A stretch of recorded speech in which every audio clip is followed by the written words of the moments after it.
Hey guys, how's it going? I'm gonna make a short and quick talk, and it's been a long day. It's been a wonderful day with a lot of amazing talks, and thank you for having me, guys. I grew up literally up the hill in Union City. Me and my friends would walk down to the YMCA here on Washington Street and stuff, and I'm gonna basically start with a confession. I'm gonna tell you guys something that I've essentially only told a handful of people ever. It's something that I've been embarrassed and ashamed of my entire life. And it's that I never learned to ride a bike. I grew up right up the hill, and we'd walk everywhere. We'd walk to the movie theater. We'd walk down here to Hoboken. We'd walk to the water, to the park. And for some reason, and maybe it doesn't sound like that big a deal, but for me it was a terrible, terrible burden that I held like maybe not as a kid. As a kid, I was just like, what, who cares? And then I got to high school, and it didn't matter because we took the school bus every day, whatever. And all my friends eventually got cars, and it was whatever. And then I went to college, and I went to college in Brooklyn. And in Brooklyn, people bicycle a lot, and I started getting envious. I'm like, oh man, you can just get to there without taking the subway, and that's right. But I never told anyone. It was just a thing. I kept it I never told anyone. I mean, I would, friends would say, hey, let's jump on a bike too, just grab my bike and we'll head over. I'm like, can't actually, gotta go do a thing. And I would just lie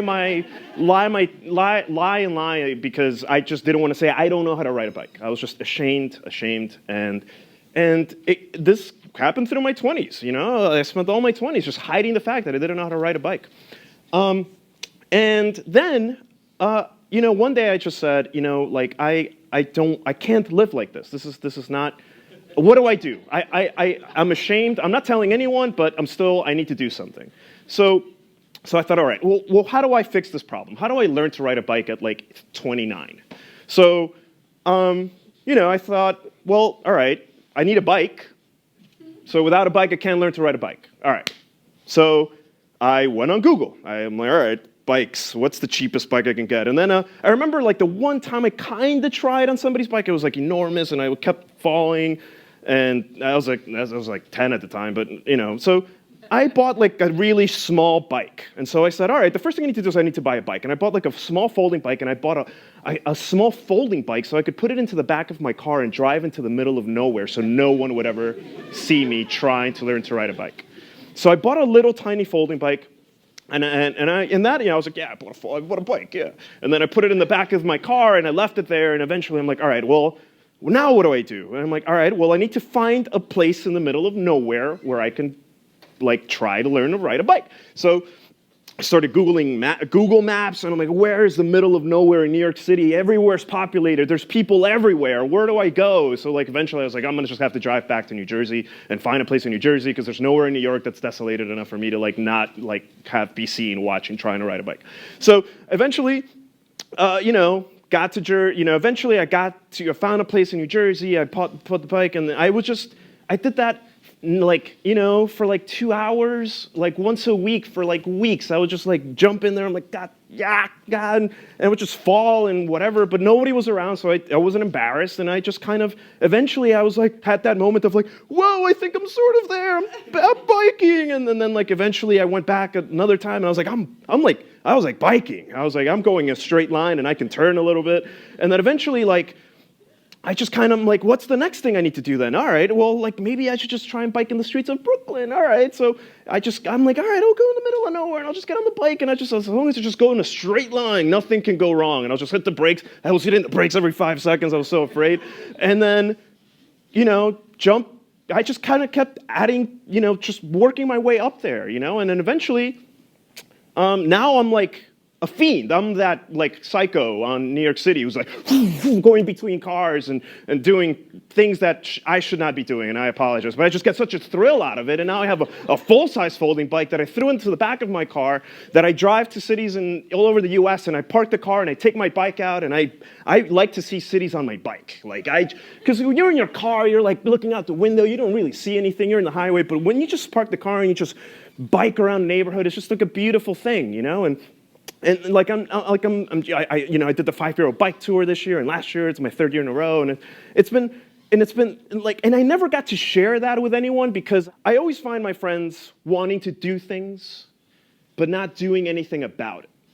And I'm always frustrated, and I'm always trying to find new ways of explaining what they need to do or how I can help them. And where I found myself kind of landing on that seems to kind of get the message across pretty well, I think, is it's about dividing something you want to do until the task at hand is so easy that you couldn't possibly not do it. And for me, I had to divide until it came to I need a bike. All right, I can do that. I can buy stuff. So I went on Google and I bought a bike, you know?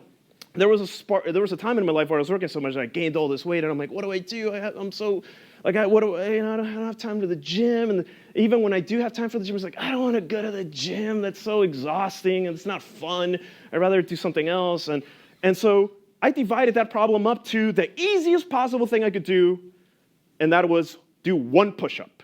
I'm like, I can't be so lazy that I can't do one push-up. And so I like in the morning, as soon as I wake up, I'm not allowed to shower, I'm not allowed to get out of my room until I do one push-up. I can't be too lazy to do that. So I went on the floor, and one day I was like, all right, today's the day. I can obviously do one push-up. Boom, I do one push-up, all right, I'm out. So I'm like, all right, I did that, so tomorrow I'm gonna do 2. And the next day I did 3, and they're still super easy tasks. And, within like 3 or 4 months, I was doing like 50, and it was still easy, because I was like, all right. Like, I escalated, but I took such tiny little steps to get there, and every time that I was like, all right, this is too much, like, I would never overstrain myself, because then the next day I'm like, I don't want to do 25 push-ups. I just always kept it easy, except easy kept getting easier and easier, So, in that same sense, I think that, the really, sometimes big things that you want to do or seem really overwhelming, like writing a book. If a friend of mine had us to do this, write book. Like, you're never gonna, you're just gonna sit there, it's on your to-do list for months. But if you just divide that all the way to like write a sentence, all of a sudden, like, I can write a sentence, anybody can write a sentence, right? So maybe tomorrow you write 2 sentences, And so I think if you just divide until the solution is too easy to not do, then I think you can kind of accomplish anything. And so that's my advice, my little tiny idea that I'm sharing with you guys today. Thank you.